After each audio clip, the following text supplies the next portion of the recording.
Welcome to the Dream Journal from the studios of KSQD in Santa Cruz. The Dream Journal is a weekly show where we explore the power of nighttime dreams through conversations with dream experts and with callers like you.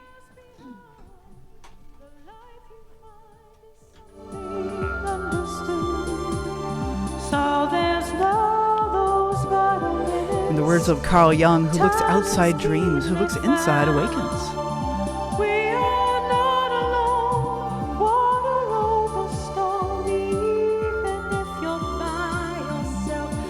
Today's music is called Triskaidekaphenia, cut into 13 pieces.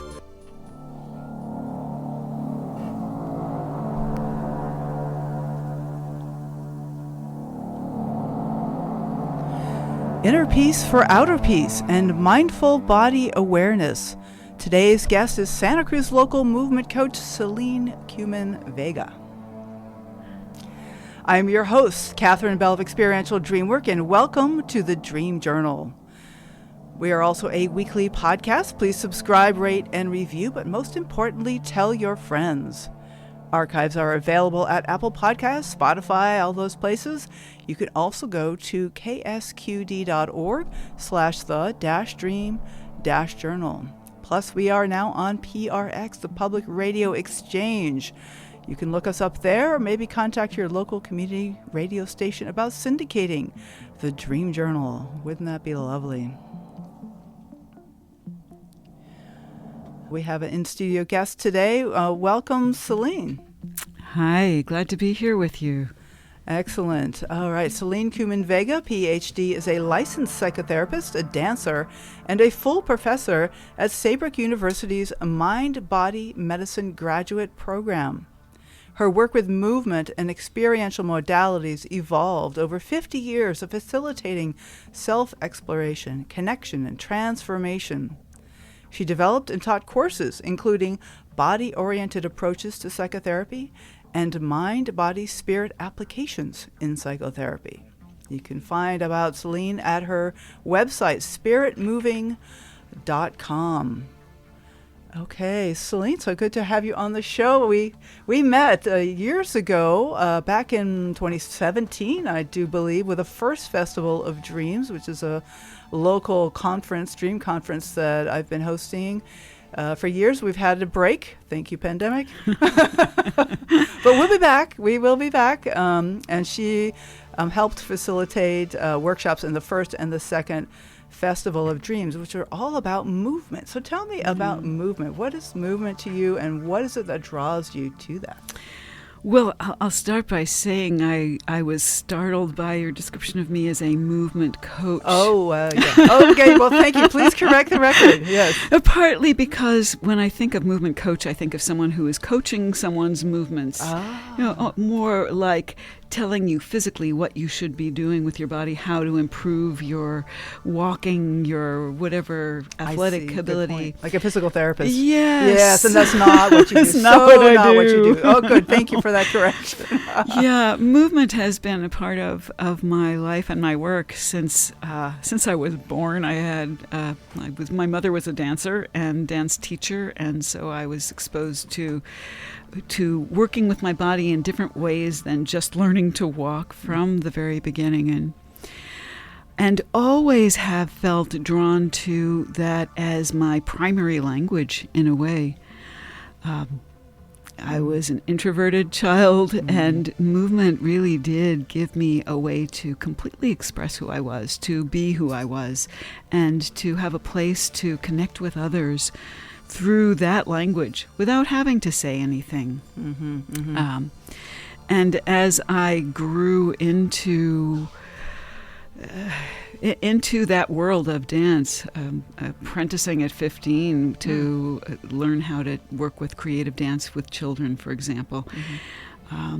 Spent a lot of time in my teens exploring theater games and a lot of improvisational work, that what I finally realized was not so much important to me in terms of becoming a performer, but helped me to become more connected to myself, more able to move in the world in a way that was meaningful to me, and that the things that had helped me to do that were useful for other people as well. Mm-hmm. So I found myself using movement to support people in finding their way through their struggles, finding their way to just figure out who they were in the world. Mm-hmm. I became a psychotherapist later on as a way to give more credibility to the work that I was already doing with movement, as a way to support people and kind of awaken our consciousness, awaken our depth, go deeper with ourselves. Okay. Yeah. Well, I wonder, could you give maybe some examples, either from your own life or other folks? Like, how does,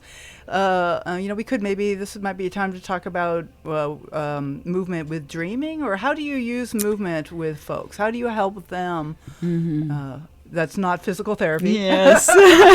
Yeah. Well, I will say that I do a lot of work with shifting the state of consciousness that someone is in, that actually I think moves us more towards a dream state. It may not be a sleeping dream, but we're more connected to those unconscious processes that we get to connect with so directly in dreams, but then sometimes we don't know how to bring it back into waking life. It took me years to realize that what I was doing was putting people into a trance of sorts. You don't just walk in from the street and say to someone, okay, show me how you really feel with your body. It's like it just doesn't happen.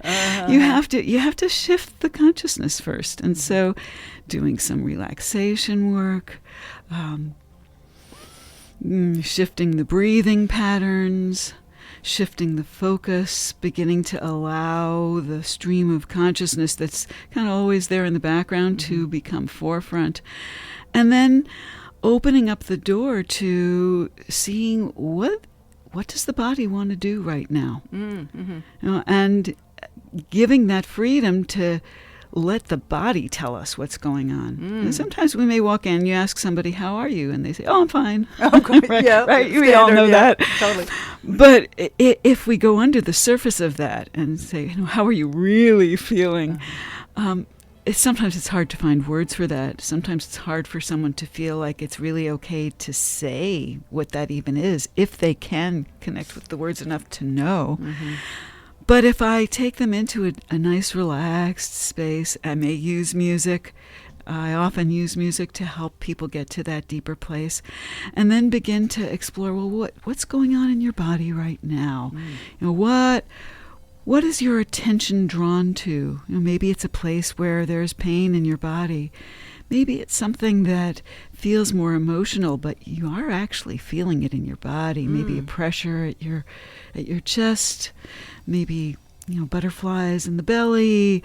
There's something that is bringing your attention there. And what if you allow that part of your body to begin to explore that feeling? It's like, what would it like to do? Maybe it wants to wiggle. Maybe it wants to roll around. Maybe it wants to jump up and down. It's like very different. I like working with groups, partly because it can sometimes feel very vulnerable to go into those body-oriented places. And in a group with everybody there with their eyes closed, but you're not alone and nobody's watching, just you, and everybody's moving at the same time, sometimes it feels like there's a little more freedom to really go there. Okay, so so now we're talking about groups, which is interesting. I must say, as you're speaking, my mind is totally exploring my body and like, where do I want to move? Like, ooh, this is very yummy. This is very yummy kind of a practice. And so you bring this into your psychotherapy as well as in the groups you do one-on-one. I do, although I do find, certainly I bring that focus and attention into my psychotherapy, but it's actually a rare client who comes in and says, I came here to move. You had it on your card that you do movement and psychotherapy, and that's what I want. And even then we'll talk a little bit about what's up. What is it that's bringing you here? But often there's a real sense in that kind of person that that there's going to be some kind of a body exploration that's going to take them through the process they need to go through to heal whatever's going on. For other people, even though they may have come because they saw that word movement, when it comes to it, it's a little uncomfortable to actually get up and move. And it's more like, well, what does your body want to do right now? It might be curling up in a ball and having me put pillows all around you. And that's where this really doesn't look like a movement coach at all. I see. Yeah. Exactly, right. I see it feels like there's a great deal of intuition involved in trusting the client's intuition and then they learn to trust themselves. Yes, very much. I would say this is on the order of what Stanislav Grof calls the inner teacher. Our inner... Our inner journey, our inner wisdom, there's something that goes on under the surface of our conscious mind that knows what we need. And if given the right context and setting and safety to go there, it's going to take us there. And what the psychotherapist or coach or whoever is there, even just a friend willing to sit and witness, what they're doing is really just holding that space, being a witness, and allowing a process to unfold. The witness seems very, very important here. Very important. Yeah. Right. So how does let's tie this into dreams. Okay. Yes. So I love working with dreams in group settings because in a dream, there's so much going on, usually. Yeah, absolutely. Yeah. And sometimes someone will only remember one little piece, one little moment of something that happens, and that is, I think, easier to explore for one person with movement.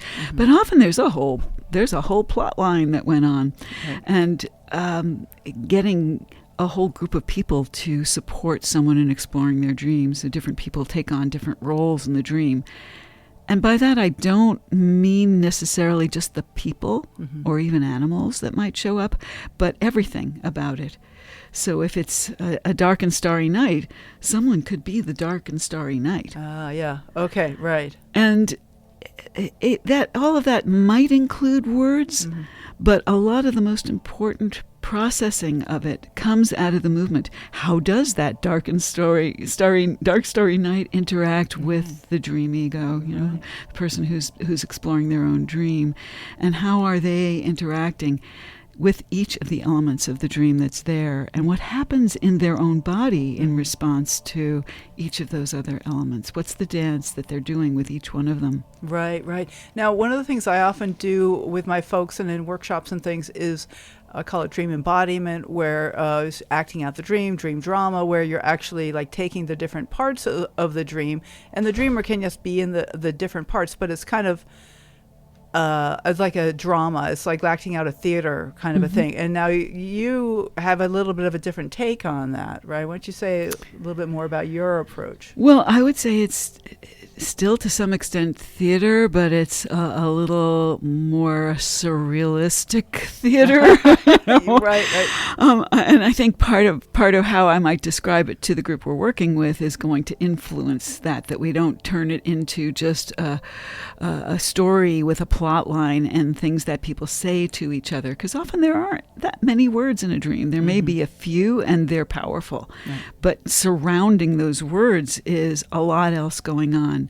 A lot of feelings that are happening, maybe some movements, maybe a shift in the scene that's really important, that doesn't have words, or if you tried to put it to words, they wouldn't have as much impact on us. For someone to say, oh, okay, all of a sudden I'm not a dark starry night now, the sun is rising.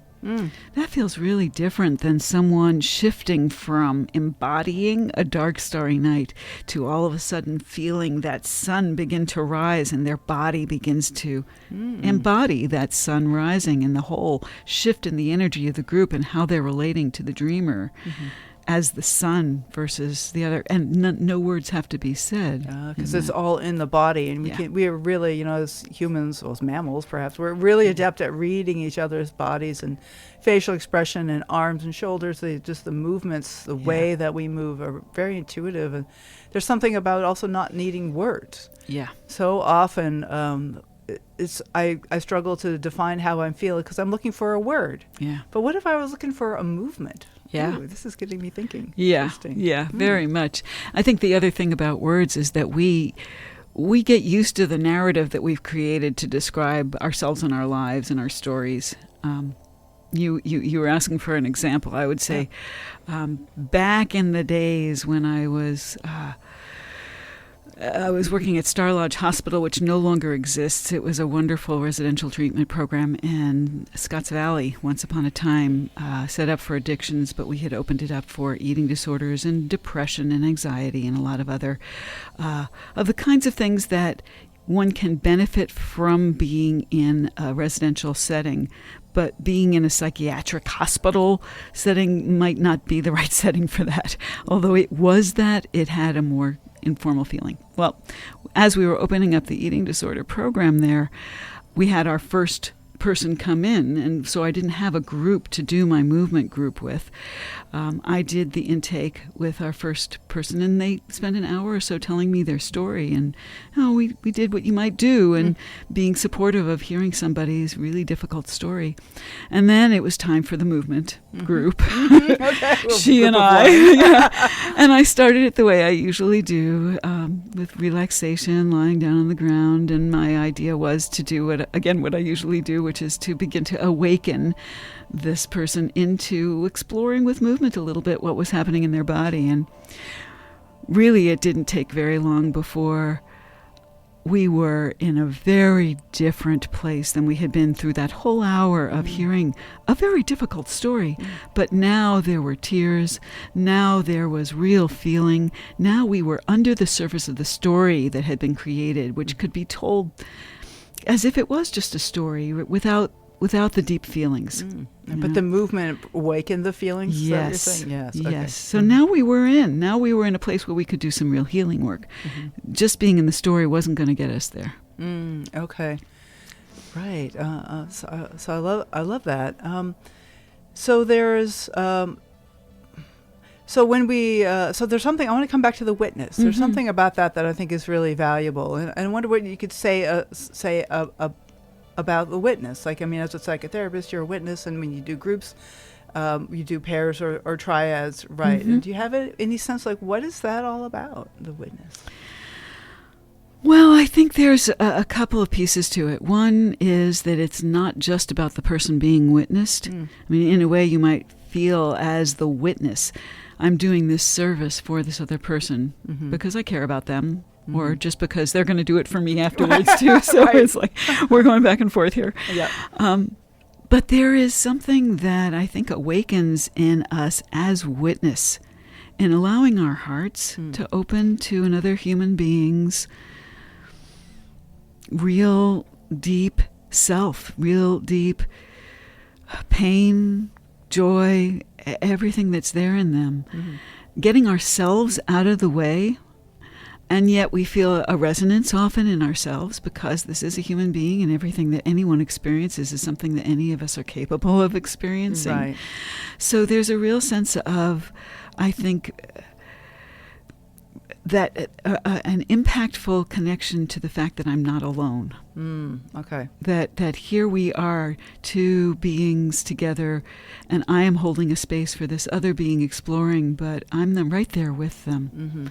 And we're both here together, and there's something connecting us that's beyond the physical. I don't have to touch them to feel really connected to what's happening for them. It reminds me a lot of dream groups, and that when one person shares a dream, is often very impactful for people listening, and that they can see themselves in the dream. You can see yourself in the other person in the movement. Just, as human beings, when we share with each other, there's something very, very powerful about that. Very powerful.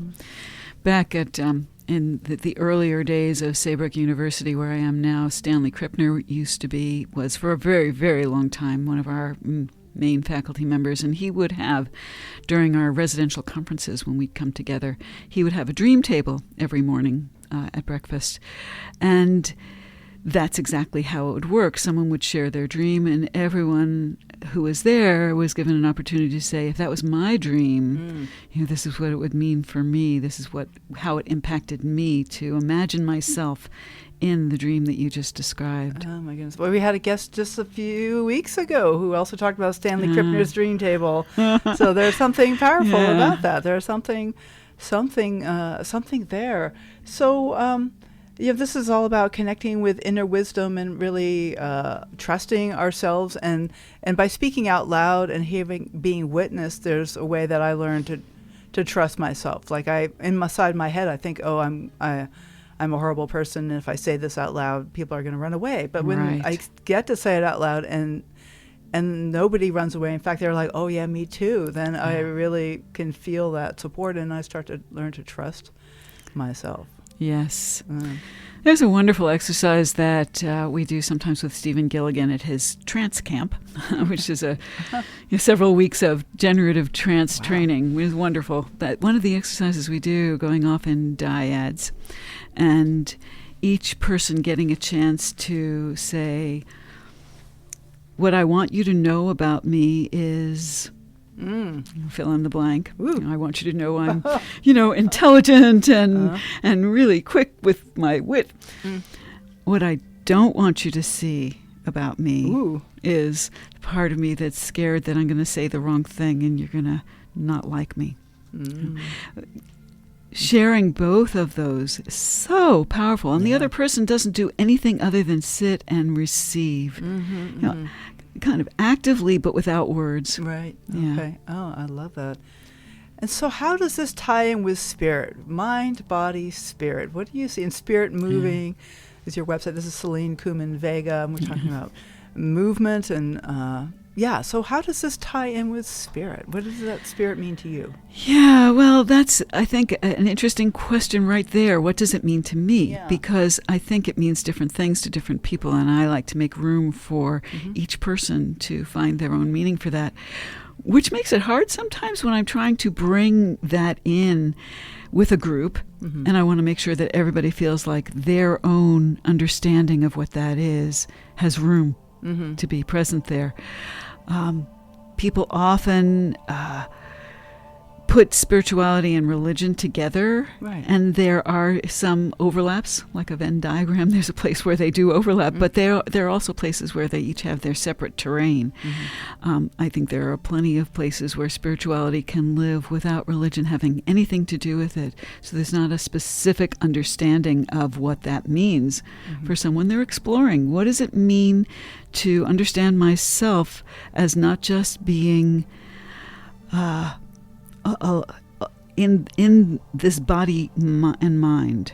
So the thoughts that I think, the edges of the physicality that I live in this body are not all there is. There's something that goes beyond that. There's my connection to the earth. There's my connection to whatever divinity I might understand there to be. There's a connection to really what we might call transpersonal. What goes beyond the personal into something larger. Okay. Yeah, transpersonal, something beyond what is physical, maybe even beyond my mind, and connecting with that, and just acknowledging that that's true and interacting as well. And so I'm wondering about self-care. Oh, yes. Tell me about what is that for you? It's gotten to be a word that everybody has heard by now. Right. But often it's associated with, I'm going to go take bubble baths, It's like, and it's really more about tuning into what it is that we need to not just sustain ourselves, but to thrive. What is going to support our ongoing life force? And that really looks different for different people. For one person, it might be sitting with a friend and just having a relaxed time together. And for another person, it needs to be time alone, maybe writing in a journal or taking a walk in the woods. Bubble baths are fine. There's nothing wrong with them. But I think it has to be something that's not just come from a list that somebody provides for you of what self-care means. It really needs to be looking inside, and sometimes just that time of looking inside to find out what do I need right now is the perfect piece of the first piece of self-care. Well, and I can certainly, in my situation, I often find I don't know. Yeah. But what's coming to me as we're talking is that I can start by, well, where am I at right now? What do I feel? And can I make a shape? Can I make a movement based on what I feel? And then is there something that that will help get me to the place where I want to be? Yes. Yeah. Yes. Part of it is just quieting down enough so that all the influences that are always there are all around us and in our mind about what we think we should be doing. We've got to get those out of the way for long enough to be able to hear those fairly subtle messages that are coming from our bodies often.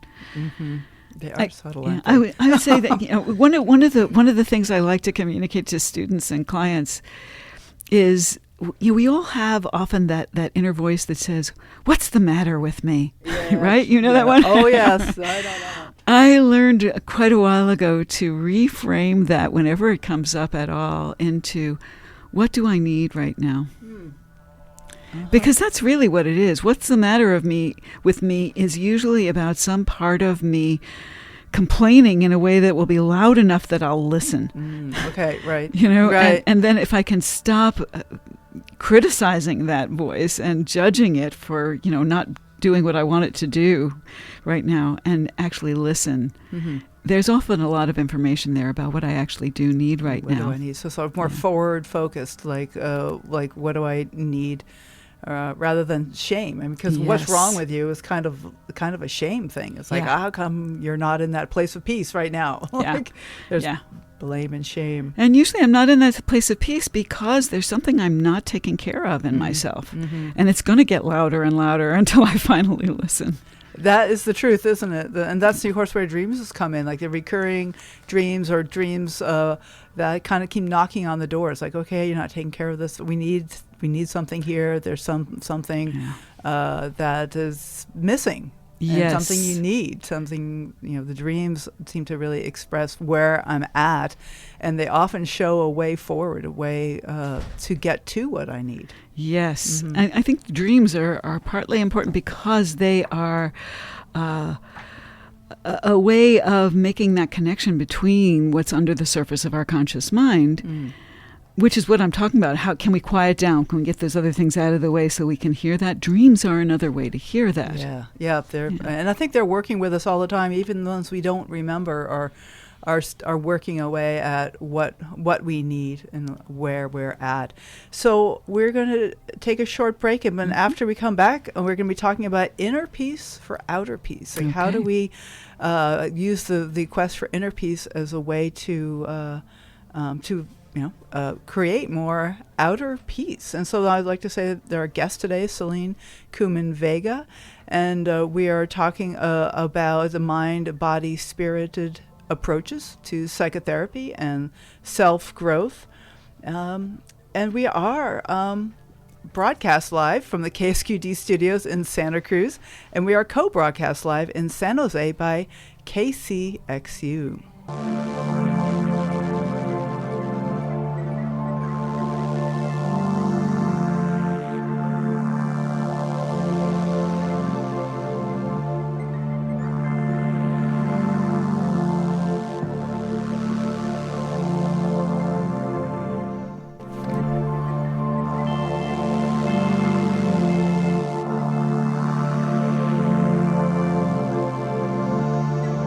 Okay, so welcome back to the Dream Journal. And next week we will speak with Dr. Dream herself, Kelly Sullivan Walden. She is the author of several Chicken Soup for the Soul books, The Oracle Deck, and her latest book, A Crisis is a Terrible Thing to Waste. Kelly Sullivan Walden is a dreaming powerhouse. So she will be on the show next week. Okay, Selene Kumin Vega, so glad to have you on the show. We were talking about the idea of inner peace for outer peace. Tell me a little bit about what that means to you. What is that? Well, right now it actually is what we're calling an event, a workshop that I've been doing. We've done it twice now once in December and once in January, that we're calling Inner Peace for Outer Peace. Mm-hmm. It came about because some folks in the worlds that I run around in, there were some folks who were feeling like there was no place where they could really talk about their feelings about what was happening in the Middle East. Yeah, absolutely. That whatever they said, it felt like they got accused of being on the wrong side or having not taken sides or whatever it was. There was no place to go to just talk about what's going on in me. How am I feeling about this? And a real sense that if we're going to be able to do anything about some of the really big things going on in our world that are not peaceful, the wars that we're in the midst of, and the wars we don't even know about, really, from where we sit here in the West, we're not going to be able to approach them well if we're coming from a reactive place. That we have to first be able to learn how to calm ourselves and calm our own nervous systems rather than jumping into survival mode and lashing back out. We've got to be able to find solutions. We're not in our workshops looking for the solutions here. Not that we don't want them. Right, okay, But we know that we really do need to start from having a place where people can just be with, witness each other as human beings having a tough time dealing with what's going on. So this is a very international thing that's going on. The people who are involved as facilitators, what we've been doing is a 2-hour event where we come together, we talk a little bit about that. We do a guided meditation to come in and find our own hearts, to really create some compassion for ourselves, for the pain that we're in, for compassion for the world and the pain that's out there, and finding ways to be with all of that. And then we come together in small groups with facilitator breakout groups to just have some time to talk about what's going on in me. Not to tell the stories, but to go first from the body. It's like, my gut is churning. It's like my heart is aching. To start from there and witness each other, coming back to that sense of how powerful it can be to witness and be witnessed. Right. Okay. So it seems like there's like a creation of like a nexus of peace. Like we can't create a peaceful world if we're starting from an agitated place. And so if we want to be the change you want to see, be the peace that you want to see in the world. And how do we get there? We have to start by acknowledging what's true. And I love that you're talking about what's really happening in the world. And acknowledging how it feels to each of us individually, which will vary depending on our circumstances. And it's all valid. So, and then coming together and witnessing each other and supporting each other. So this is an ongoing program, or you think you're going to? It's kind of looking like that. We did it in December because people were, this was actually started by a woman named Leila, who's a coach in Paris and was born in Algeria. So she was feeling like there was a need for this for herself, reached out to another friend who's a coach and therapist in London, Julian Russell, who reached out to me and a few others here in the States, and very international crew of facilitators doing this. Wow. And we've been expanding because the first time through that we did it, there was such a strong sense in the group that this is important, this is profound, and can we do it again? Can we do it more? Oh, right. So right now we're thinking about once a month, and we just did a second one in early January. We're planning another one in February. Okay. Interesting. Well, so there'll be information about this on your webpage, or not yet? Yes, I actually haven't gotten it on my webpage. And I have to say, the way we've been approaching this, because we want to make it a safe enough space. We want to make sure that nobody's coming thinking they're going to come here and make a political stand. That's not what it's about. So we've been limiting it to those who know or have contact with one of the facilitators. And so we've been putting out the information, Facebook, LinkedIn, places like that, sometimes through our email lists. And the idea is, if you know one of the facilitators, contact us and we'll give you the registration link. Okay, right. So you're all personally vetted by the facilitator. Yes. If somebody was interested, you could send me an email. We can chat a little bit. Okay. Okay. See if that's right. That's great. That's just such a beautiful thing to really acknowledge what's true and have a place to witness each other, to coming together. It reminds me of the whole idea of imaginal cells. Yes, which is, do you know this metaphor? Do you want to go ahead? No, you tell it. It's fine. Okay, so my understanding of butterfly physiology is that when a caterpillar turns into a butterfly, that it makes itself a chrysalis, and then inside the chrysalis it turns to goo. It's not like the legs of the caterpillar become the legs of the butterfly. It actually, the whole thing goes to goo.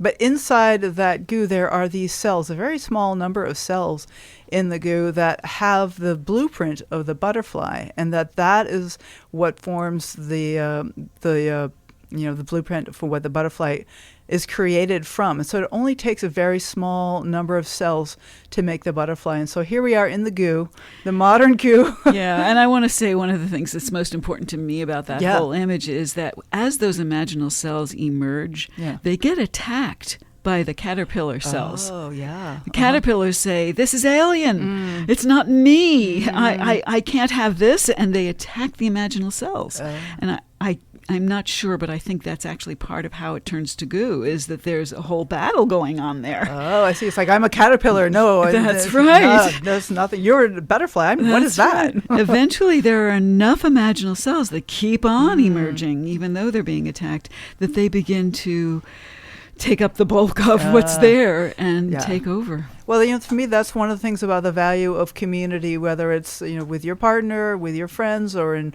workshops and various larger ways, is to create a place that will nurture these imaginal cells, that will nurture the forward thinking of what does it mean, what are we turning into, what is the butterfly that we're becoming. Yeah. It's a lot about being able to enter the unknown. And that's a really scary prospect for most of us. Yeah, absolutely. And so we often grab onto something that will help us explain that unknown, or give us an anchor or something to understand it by, which may or may not be real or helpful or supportive of our ongoing growth and development. And it's a very vulnerable stance to step off into the unknown and say, I don't know what's next, but what's been happening here isn't working, and I have to open to not knowing in order to find something that will work. Oh, yikes. Well, this brings me to the idea of acceptance versus action. Yes. Like, how do we know how much to accept? Like they say, the wisdom to know the difference. Yes. So what are your thoughts about that? How do you know? Well, I think it's important to not see them as opposed to each other at all. And I think sometimes people do think of that way. If I just accept it, means I'm taking whatever is coming at me, and that's just all there is. I can't do anything about it. Whereas action is just moving forward and rejecting everything that has been, in order to take this action to make it different. Acceptance and action, I think, go together well. I think about, for example, work I've done with eating disorders, and in particular, there's often a sense that I won't be lovable, I won't be okay until I change my body to look the way I think it should. And to accept my body the way it is, with the understanding that things could change. It may actually change, but not because there's something so horribly wrong with how it is right now, but rather because I'm on a journey, I'm on a path, and there is going to be movement, and there's going to be change. And maybe I can move towards being stronger, being, more healthy, more all the wonderful things that I really do want. Not because there's something wrong with me that I have to reject this to move forward, but rather because I'm willing to accept all of who I am and then see what's next. It reminds me of a Carl Rogers' unconditional positive regard. Yes, very much so. I have to totally accept where I'm at without any expectation of change. Yes. But that's the only way to change. That's right. It's a kind of paradox. Yeah, it's an incredible paradox. Yeah. I would say, again, I talked earlier about non-ordinary states of consciousness and moving people into those. And one of the things that is characteristic of that kind of non-ordinary state of consciousness is the ability to hold paradox, to hold the both and, rather than this or that. It's like, oh, all of that can be true, even these things that seem contradictory. Okay. Yeah. It's quite a paradox, and yet there's something there. Like I find that my dreams often paint me a very vivid and sometimes disturbing picture of where I'm at, and yet that is valuable, just to know and to have that image. Like you work with movement, and it seems like the movement is a similar thing as an image in the dream work, where, and in fact, the movement can certainly have a feeling to it, like if I think of a dream of mine and I imagine the feeling in the dream, and then how do I move as the feeling? Let's bring it back to dreaming. Like we were talking about the difference between dream theater versus this kind of movement approach. It isn't necessarily that I'm going to stick my arms out because I'm the tree, but maybe I might stand up very tall and feel that straightness. But I have to look like the tree, but what does the tree feel like? Yes. And the movement gives it less of a static thing, because dreams aren't static at all. They're constantly shifting and changing, sometimes in ways that are weird to us. It's yes, like, often. Oh yeah, and then all of a sudden you changed into somebody else entirely, right? Right. So I think having that sense of movement, and I really do talk about movement not just in terms of the body, but as a metaphor, that there's room for movement. There's room for movement, and moving our bodies actually reminds us of that, reminds us that there's a constant possibility of something being different. If I'm just sitting absolutely still and nothing is moving, it's hard to go from there into what might be next. But if I'm already moving, if there's already a little bit of a movement going on, which there actually always is, because we've got a heartbeat going, right. We've got breath going, there's always movement in us. If we can tune into that and say, okay, well, but on this next breath, it might take me into a whole different place. It might shift me to one side or another. All of a sudden, my arms want to expand, rather than, oh, I'm a tree, so my arms should be up. It's like, okay, so as I breathe into my treeness and I find my arms expanding, but they are moving because, oh, there's wind, and then all of a sudden they're moving towards the dreamer over there and kind of like moving around them, and then we're in some interaction, and who knows what's going to happen next. And neither the dreamer nor me as the tree might know that, but something begins to emerge in that, I'll often say dance, but in that interaction between these elements, between these pieces that are both part of the larger, now we're back to spirit, the larger interaction that we're part of, the part that goes beyond me as an individual person and includes everything else in some way. And right now, very directly, it's including this tree that came up in my dream. So you explore your own dreams? Do you pay attention to them? I do. I have dream journals going back to when I was about 17. I think I started writing things down. And I have some years where it's just full of dream imagery, really. I would say in the last 10 years or so, I have had more trouble remembering plot lines or anything. I awaken with a feeling of it, and sometimes I'll just sort of lie there trying so hard, just like, okay, there's something there, and when I say that something, I have this very vague feeling Yes, sense, but right. I can't even come up with a word to describe the something that it is. Right.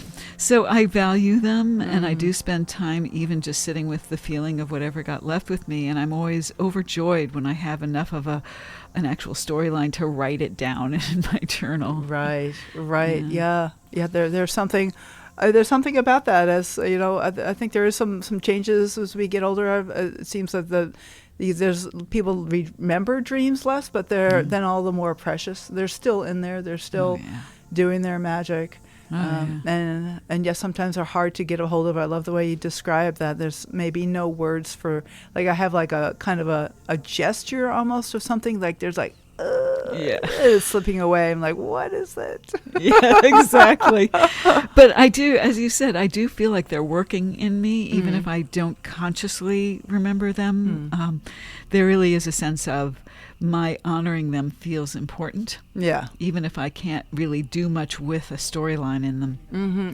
Well, I just want to share a little bit of a dreamlike experience. So yesterday I was on hold for a while, and I'm like, geez, standing there, and I start cleaning a part of the kitchen where I'm standing on hold, and it's a part of the kitchen I have probably not gone back to the walls in 15, 16 years or something like that, maybe. And I'm like, oh my God, this is so dirty back here. And I'm cleaning it all out in this corner of the kitchen where stuff accumulates.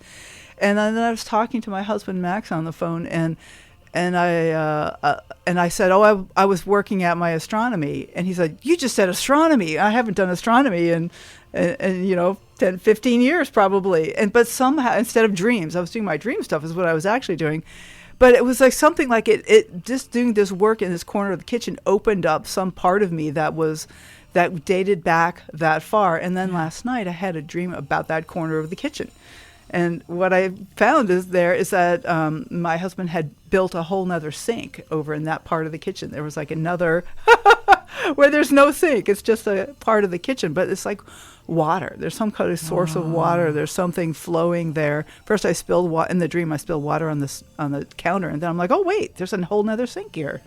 So I think I hit in a vein of something that needed to be unraveled. And so it's like ties together the waking life, the whole clutter thing, clear your life. And it hit into a vein of really old material for me, going back for a decade and a half. That is lovely. And it actually speaks to me of that non-ordinary state of consciousness. I mean, we don't think of that usually as when I'm cleaning the dark corners of my kitchen. But there are times when we're doing some ordinary thing and there is a shift in our consciousness that opens up that gate, the same gate that we get to open up in our dreams to have access to something that's under the surface of our conscious thoughts. Absolutely. Yeah. This is just interesting, one of those waking life as a dream kind of moments that tied into my dreams and into the movement that I was doing while I was cleaning. And there's really like this connection to the whole idea of subconscious as the body. Like people sometimes talk about like the body is the subconscious, and dreams happen in a place of our brain that's the very most primitive parts of our brain, or where the dreams actually happen, which is one reason they're so hard to remember. And that's the part that's much more connected to our bodies too. So doing the dream work, doing the movement work that you're talking about, I think connects us more deeply to our bodies and to therefore the subconscious, the urges and instincts, intuitions that we have. Very much. No, I think that's exactly right. And it is part of, for me, why the movement is such an excellent way to explore those dreams, because it can go there. Yeah, it does too. Yes. Absolutely. Well, this has been a fabulous conversation. This is Selene Kumin Vega, and her webpage is called spiritmoving.com. And she is a local Santa Cruz resident, lives up off of Highway 17. And I just encourage you to get in touch with her through the webpage. And I wonder if you have final... I just wanted to add another resource for people. At Saybrook University, when in our mind-body medicine program, when the pandemic started, we all were feeling like, what can we offer? What can we offer? We started doing a 15-minute meditation, guiding a 15-minute meditation live on Zoom every morning. And we are now down to doing it just once a week, but we have a repository of those on YouTube. It's the Saybrook University Self-Care channel. Okay. On YouTube, and it's actually on Spotify as well. You can get just the audios, but there's just hundreds now of 15-minute meditations, a few 1-hour meditation circles with several different people leading, some yoga classes, all completely free, easily accessible. I'll look up those links and put them on the episode page. Wonderful. So you can check into that. So Selene, are there any like last minute encouragements or thoughts you'd like to have for our listeners? I'd say just to give, if everybody could just give ourselves time to stop and connect inside before we do whatever we're doing. I start all my meetings that way. We do in our program. And what a difference it makes in whatever happens next. If we take a moment to say, okay, where am I in space? What's here in my environment? Now can I go inside and just feel into what's going on in me right now? It only takes a minute or two to do that, and it shifts how we bring ourselves into the world and our interactions with each other and ourselves. Thank you. You're a real force for peace, Selene. I appreciate that. Thank you so much. Thanks for having me. Absolutely. So thank you for listening. The Dream Journal is produced at the studios of KSQD in Santa Cruz, and we are live every Saturday at 10 a.m. Pacific at ksqd.org. The podcast is released on the Monday after the show. It keeps us growing when you subscribe, rate, and review. My name is Catherine Bell. You can find out about my dream coaching practice at experientialdreamwork.com. Email me at catherine@ksqd.org, that's KATHERINE. You can follow Experiential Dreamwork and hashtag The Dream Journal on Facebook and Instagram to find out about upcoming shows. I'd like to thank Rick Kleffel, engineer, music creator, also Tony Rissimano and Eric Nelson for their behind-the-scenes support. Intro music is Water Over Stones and by Mood Science. And tomorrow morning when you wake up, take a minute to write down your dream and bring it to the next Dream Journal.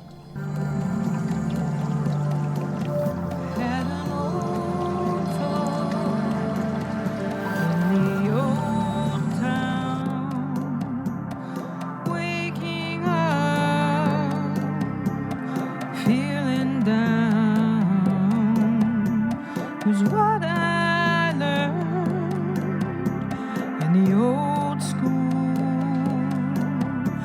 is there's no